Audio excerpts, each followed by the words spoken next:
Welcome to Dhaka Tribune Presents Straight Talk, one-on-one conversation with newsmakers and opinion shapers. I am Zafar Sobhan, editor of Dhaka Tribune.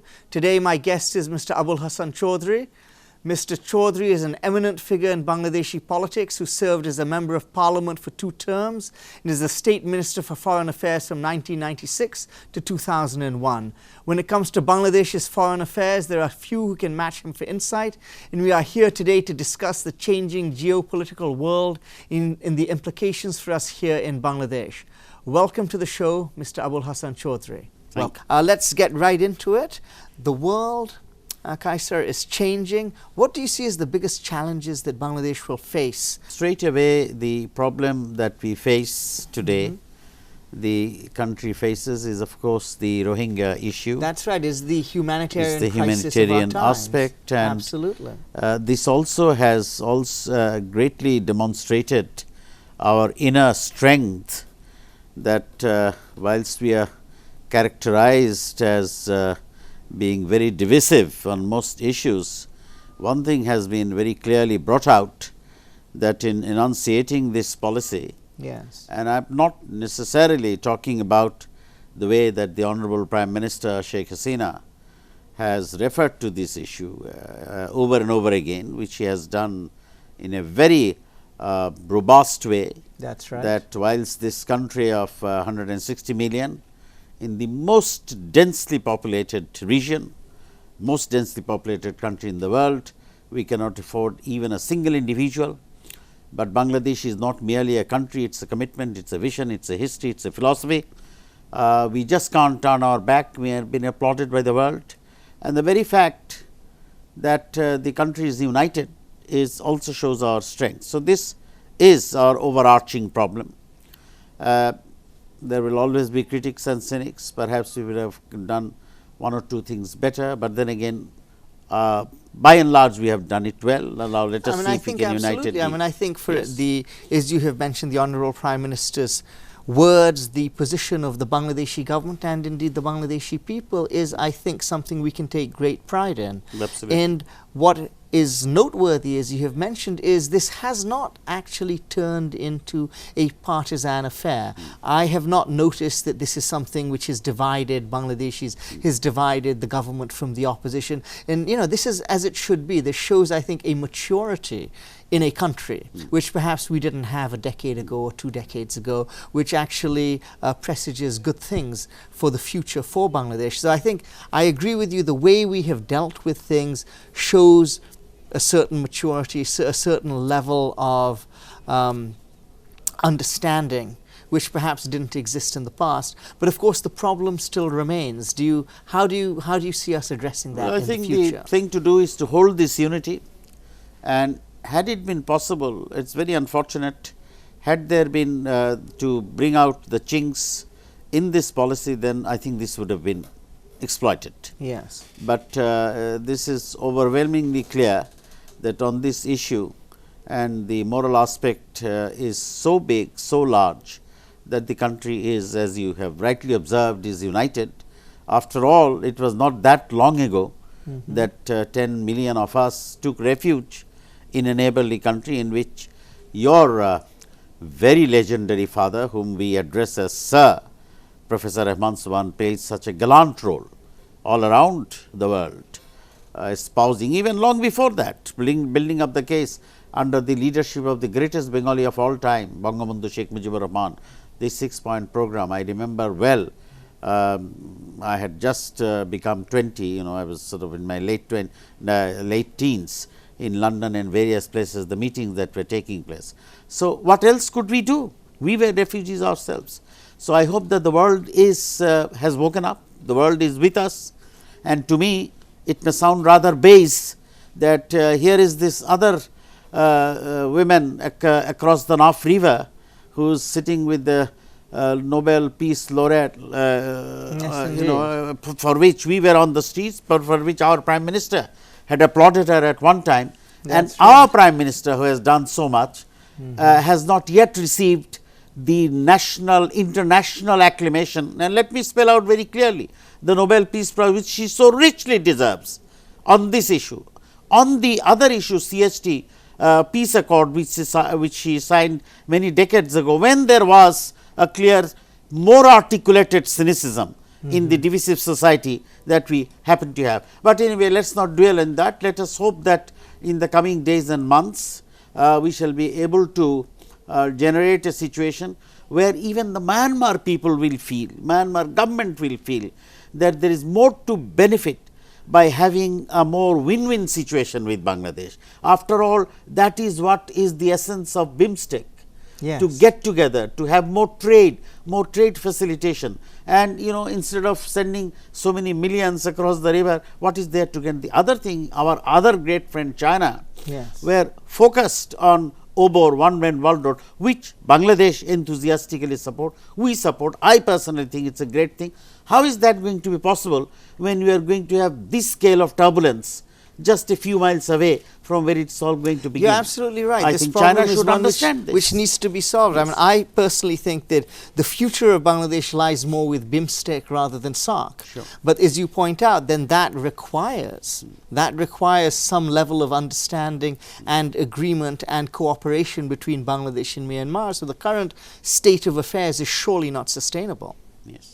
It's not good for anyone, but of course, I think part of this is that, I went to a talk recently given by Raja Mohan, who you may be familiar with, strategic affairs analyst and journalist, Indian. And he made the point that, Bangladesh, and I agree with him, Bangladesh is no longer a small country. We need to start thinking of ourselves is a big country. After all, population-wise, what? 7th, 8th largest country in the world.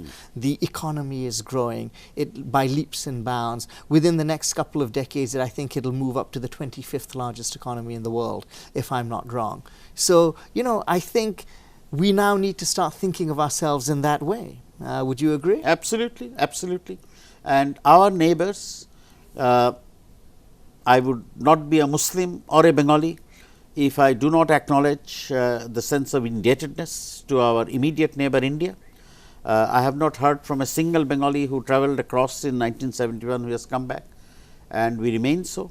But I must say it is so unnecessary when we heard silly noises coming out from Assam and other places, because India must also realize that Bangladesh is a huge country with tremendous potentials, of course, and so much economy is there to be made from the Indian side, that I think the Indian leadership should have the vision not to allow this sort of noises coming from India. I mean, absolutely. I mean, this is the thing. You see, a confrontational relationship does no one any good. Exactly. In fact, we would all be better off if we could all play together nicely. I mean, I think the challenge perhaps the Indians face is that there's so many different constituencies within India. But of course, I also agree with you that I think they would be so much better off if they were able to also look at Bangladesh from a win-win perspective. Yes. And hopefully, I mean, I think, I do see there are many elements within the government who actually see that.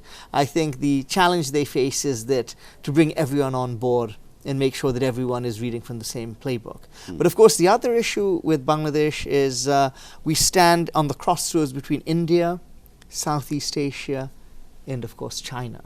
And I think moving forward, navigating that relationship is going to be what is going to be the biggest challenge for us. Exactly. How do you see that? That is our strength, and this is something that we should also leverage. Yes. Not in a posture of arrogance, but with friendship, and certainly our Prime Minister has given great importance, and rightly, if I may say so, with connectivity. And we must, I have been a great admirer of track 2, because many things cannot be said at an official level. Absolutely. And this must be made very clear, and as has been done in the past, I am sure it will continue to be done, that a lot of things have to be gained. And if trade, if commerce, if industry, I mean, look, if India opens up, if only a small percentage of its market to Bangladesh, it will make no dent at all. To India?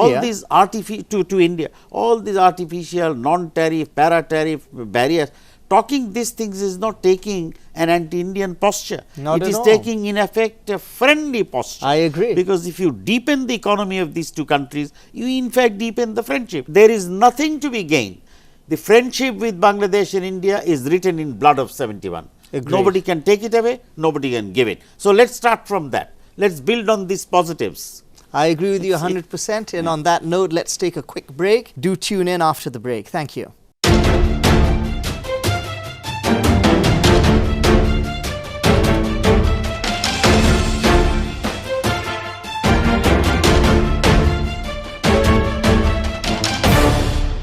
Welcome back. Hi, sir. So, we were talking about Bangladesh and Bangladesh's foreign policy.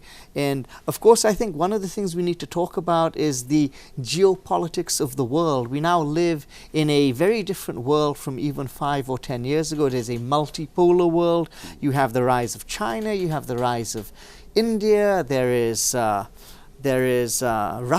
there's Iran, there's Saudi Arabia. These are all major players in the world. And of course, I think the most important change which has been wrought in world politics over the last couple of years has been the election of Donald Trump as President of the United States and the impact that has on geopolitics of the world. How do you see that? I think gradually a new sort of polarization is happening, and I couldn't agree more. New world order is making that all these multipolarities are taking place, and it is supremely important that a country like Bangladesh, situated as it is a member of SHARE, it is a member of BIMSTEC, it is a bridge between Southeast and South Asia, we have should a marvelous be very, very alert to what is happening. It's a very fertile land, that you know what is going on. We have no business to get involved in all these things, but at the same time we have a huge population, which is our strength, which is we are a huge country. Absolutely. We have a heritage, and we have got to see that you know where all these polarizations are taking place. That's right. I think the whole world now has to look and see how they relate to America. And we used to live until very recently essentially in what was a unipolar world, which I don't think was really that healthy for anyone. And now that unipolarity seems to have split. Yes. But of course, I think the big story in the future, and I think the big beneficiary of Trump being the U.S. president would be, of course, China. And our big challenge is how to balance China in India. We have to make it absolutely clear that we are a nation, and we are largely a nation because of the supreme sacrifice of our own people, of our own Mukti Joddhas, of the people who had who were united under the valiant call of Bangabandhu, and tremendous help, magnificent help of India. Look at the thousands who had given their life for our independence. So, these are ineffaceable facts of history. At the same time, we want to move forward. We are grateful for the monumental support that China has given us over the years in our infrastructure. We need China. We need China for our development. And if the region develops, India develops, China develops. Do you suppose Bangladesh, and this is where I get back to the issue of Bangladesh being a big country, maybe Bangladesh in fact could play a constructive role in bringing India and China together? Why not? I think so. You know, why can't we play a role like that? I think so, and I believe that had Bangladesh, and this was after all a proposal, as I understand, not being in government, I am not fully I do not know for a fact if this was the case, but from what I gather, this was initially the proposal from the Bangladesh side. Had Bangladesh given the deep sea port of Sonadia to China, yes, it would have been of a great benefit to the country, and perhaps the Rohingya issues would have been of a different dimension. But that's true. Let's not look back in the past, and this would have been of a commercial benefit. Yeah. Now, India needs our port in Chittagong. If the port would have been commissioned sooner, then nobody builds this sort of structures better and quicker than the Chinese. Indeed. This would have also been of benefit to India. It is how you package these things. Right. And at the end of the day, economy is what matters, and I think the Indians would have understood that. We cannot leave everything to a person called Prime Minister Sheikh Hasina to put across to India or to China. The others should also have been more proactive. They need to be. And this is where track 2 is important. That's right. No, that's right. No, absolutely. But I mean, I do think in general, this, as you said, the role of Bangladesh is changing. You know, I think the next decade is going to be really sort of a fascinating time, not just for Bangladesh, but for the world. actually is we see many new things happening. And let's switch up a little and talk a little about, of course, domestic issues. We have elections around the corner. I myself am very gratified to actually see the dialogue which has been going on between the government and the opposition. I think it shows maturity. I mean, I think it shows a certain level of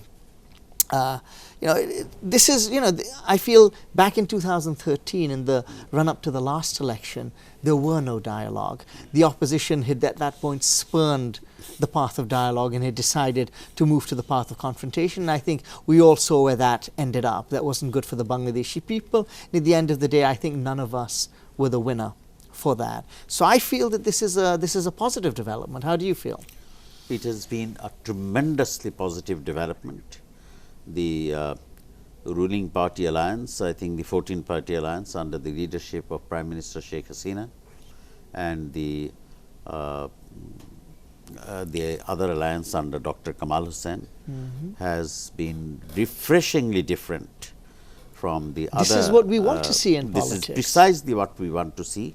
And from day one, you see, when they had come out of the talks, given the unfortunate experience of the past, one had thought that they would come out and say, this is not, we reject this. All that vitriolics, all this negative verbiage was totally missing, and from both sides. Yes, of course. It is as if I got the feeling, because you see, there was a phase when I worked for a Japanese bank, and although I do not know the game very well, there is this game called Go. Yes. I mean, it is as though one was not trying to confront each other, right, and leaving aside the space from, for quite a bit of space for each other, and going around. That's right. It's a cooperative rather than just confrontation. And even today, when Mirza Fakhrul Islam Alamgir came, remember that his leader, the former Prime Minister, is in prison without, bringing forth that issue, foaming in the mouth, showing restraint. Right. Mr. Obaidul Qadir, the energetic General Secretary, and taking a low-key stance. Even the Prime Minister, such a radiant smile on her face as she talks. Right. We also and what must be going through her mind? Here is Uncle Kamal on the other side of the table. And the history, I mean, you can't be out of it. It's not Robert on the other side. So much, if these histories come to me, it must be so much of it is passing through their mind. So it is very refreshingly there, and I'm not one of those cynics who will try to think, nor do I have a crystal ball in front of me, think what will happen tomorrow. Tomorrow is tomorrow. Like Umar Khayyam, I'll be happy with what I have in my hand today. That's right. Well, on that note, let's take another commercial break. We'll be back after the break, so please do tune in after the break. I'm here with Mr. Abul Hasan Chowdhury, and I hope you will be back. Thank you.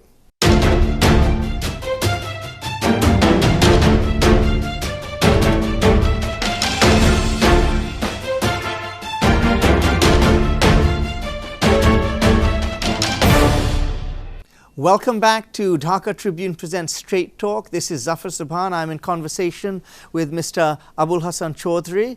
Thank you for being back with us. So, we've been talking foreign affairs, we've been talking politics. I mean, I feel that these are good days for Bangladesh. We are doing well economically, there's developmentally we're doing well, and I feel as though, even politically, as we were just talking before the break, that that there's light at the end of the tunnel. I feel that certainly when you compare the political situation today to where it was some years ago, the last term, I see much more cooperation. I see us moving in a positive direction. Do you see the same way? Well, to keep a growth rate at 7% is no joke. Is no joke, and to be able to sustain it, to have this stability, and let's be very clear. Economically, the two alliances do not have that much difference. They have had more than 2 meetings. They have had a number of public meetings. We haven't seen the economic programs very vastly different. Not even the Communist Party, which went up to talk to the Honorable Prime Minister, has made much of a difference in economic terms. So, there are many unities, there are many Right. commonalities between the alliances. These are great strengths. Yes. So, I think inshallah in the next few months when we cross the hurdle, Yes. there are many big things going to happen, many investments going to come up to the country, Yes. and it is a question of with some degree of serenity and with good governance, if the country can be taken forward, then I think this Bangladesh is going to go not only go forward, but going to go forward in an amazing speed. No, absolutely. I mean, I think if you look at opinion polls, that's certainly what most people think. You know, people may have this problem and that problem, but by and large, people think the country is moving in the right direction.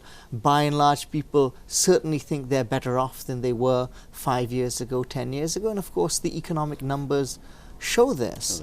And as we move forward, and we see it as well, I mean, I think we are, I wouldn't say on the cusp, but we're fairly close to middle income status. And, you know, when you think of the country we were back in 1972, right after we had achieved independence, I mean, this is an incredible achievement on our part, surely. Yes. And one thing that I have found directly from my experience, and I often say, and on a serious note, that the best university that I went to was the 10 years when I went to a rural constituency. I bet, yes. I found that more than half the time, people were not interested to hear all these theories about, they were interested to hear about, you know, how people got elected, what do we do, how enact laws and all that. What is happening to the bridge? How does he get home? What is going to happen to the road? What about the school? How is his son going to, and the biggest number one demand that any member of parliament would face in those days, and dare I say even now, how quickly can his son be sent abroad so that he can send money back home, because that is one, if not number one, surefire way of making. But of course, that is certainly the issue. But of course, more and more people are looking for jobs here in Bangladesh. Yes. And of course, those jobs are being created to a large extent. I mean, one of the amazing things in Bangladesh is that, you know, once upon, you know, no one in Bangladesh, you know, we have hunger, we have poverty, it's true, but no one starves to death. In Bangladesh, and you go to the villages, it's an absolute night and day difference from a few decades back. I mean, the way people are living, the confidence, the self-belief, the self-determination, it's a really a wonderful thing to see. Absolutely. Yes. I mean, if you go to a village today, and if you went to one about 10, 12, even 15 years ago, today in any village you will see fishery, duckery, hatchery, whole host of them. This wasn't there. That's so right. people are generating income. Even 15 years ago, they would surround you and say, take my son or daughter, whatever you give, just a home for her. Today that situation. So even at the rural level, there is an economy, and it is a question of how. Only thing is that everybody even today is Dhaka bound. This has to stop. Right. The infrastructural development has to take place. I think I agree with you 100%. The divisions and the districts have to. That's this right. has to. If we decentralize, then that's the final. Regional developments have to take place. That's the final piece of the puzzle. And I think in a country of the size of Bangladesh, there is really no alternative. Exactly. And I think that is it. But what I do love to see is, as you said, the entrepreneurial spirit of the Bangladeshi people, the indomitability of them. On that note, Mr. Abul Hasan Chowdhury, I will call it a day. It's been wonderful talking with you. Thank you so much for your time. Me. Thank you very much. I've really enjoyed this, and please, I hope you will join us again in the future. Thank you. Thank you.